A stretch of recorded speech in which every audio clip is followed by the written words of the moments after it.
For 10 years, one name has dominated the age of monsters. It's a force of nature that has redefined the entire cinematic landscape. We're about to see the complete chronicle of a king. Every single moment, Godzilla has been on screen in the MonsterVerse saga.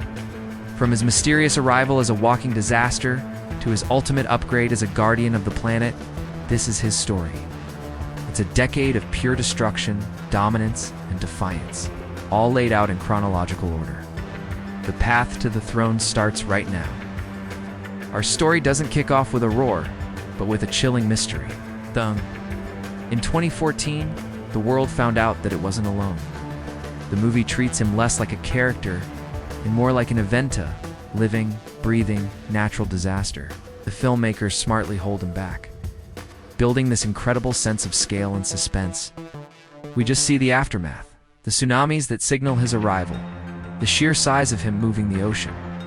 The glimpses we got were quick but unforgettable, a towering shadow in a lightning storm, those iconic dorsal fins slicing through the Pacific, and of course that bone-chilling airport reveal.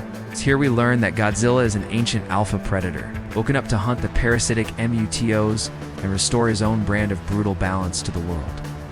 The final battle in San Francisco wasn't just a monster brawl, it was a primordial war. We watched him push himself to the absolute limit, a relentless hunter, making sure his world survived.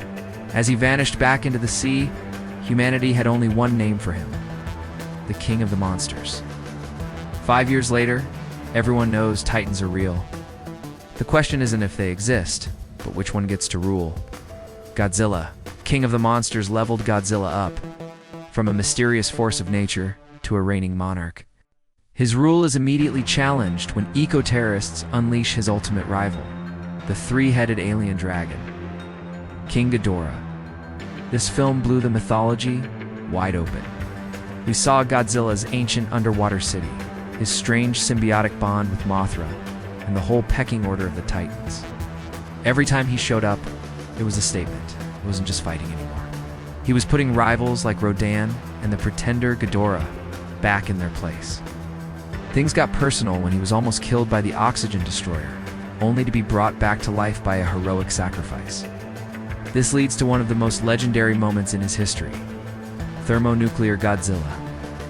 Literally overflowing with atomic energy, he becomes a walking meltdown or burning god, who avenges his fallen ally and reclaims his crown by completely obliterating the false king.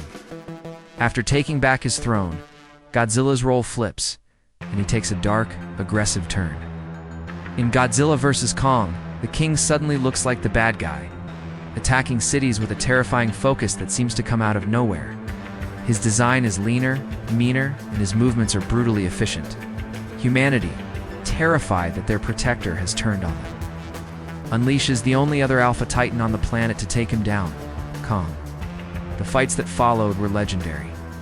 The battle at sea was a raw lesson in who owns the ocean, with Godzilla showing absolute mastery in his element. The neon-drenched war in Hong Kong was a devastating clash of myths, with Godzilla's atomic breath carving through skyscrapers. But the real reason for his rage was a hidden threat, a twisted tech voodoo made in his own image.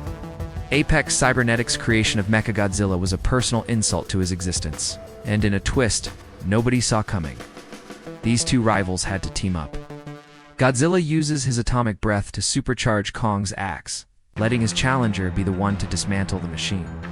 An understanding is reached, and the two kings go their separate ways, leaving a world that now knows to tremble before them both. Years of peace are shattered when an ancient signal cries out from the hollow earth. In Godzilla x Kong, the new empire, Godzilla senses a world-ending threat before anyone else. He's not just reacting anymore, he's proactively hunting. You see him take out rogue titans like Scylla in Rome and then go on a power-up quest. His journey takes him from a French nuclear plant to the Arctic lair of the Titan Tiamat, where he absorbs a ridiculous amount of radiation to trigger a shocking transformation. And just like that, evolved Godzilla is born. His body is bulkier, and his atomic energy is supercharged to a whole new level, now glowing with a brilliant, destructive pink. When Kong shows up in Egypt looking for help against the tyrannical Scar King, their old rivalry flares up one last time. But with a little help from a reborn Mothra, the two alphas finally join forces. The final battle in Rio de Janeiro, showcases his devastating new power as he and Kang fight side by side to take down the Scar King and his enslaved Ice Titan, saving the world from a new ice age before he returns to the Colosseum to rest. From a force of nature to a warrior king to a planetary god, Godzilla's 10-year journey has been an evolution of power, purpose, and straight-up screen presence. He's the anchor of the monsterverse, the sun that all other titans orbit. His roar is a promise, and his presence is a warning. The king is still king.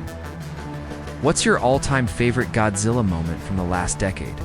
Which design do you think is the best? Drop a comment below, and let's talk about it. And if you're hungry for more deep dives into the monsterverse, make sure you subscribe and hit that notification bell.